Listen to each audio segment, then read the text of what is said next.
Buludlar uçur, dedin neyden öğrenir? Dedim deniz mavidir, dedin köyden öğrenir. Dedim külək oxuyur, dedin neyden öğrenir? Dedim məhəbbət necə, dedim onu bilmirəm. Dedim məhəbbət necə, dedim onu bilmirəm.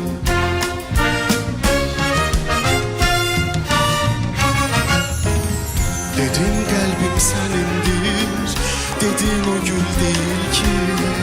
Dedim güller açılır, dedin gönül değil ki.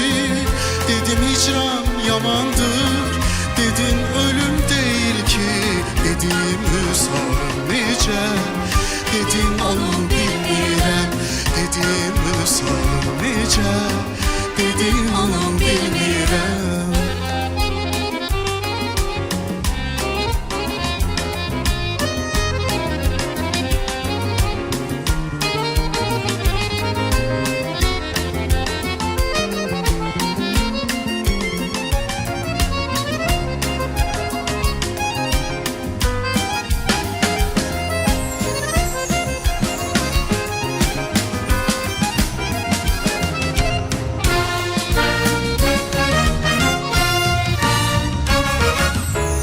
Dedin güneş üzüktür, dedin tax barmağına.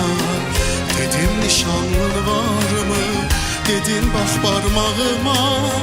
Dedim qadası dedin, yoxam yalvarmağına.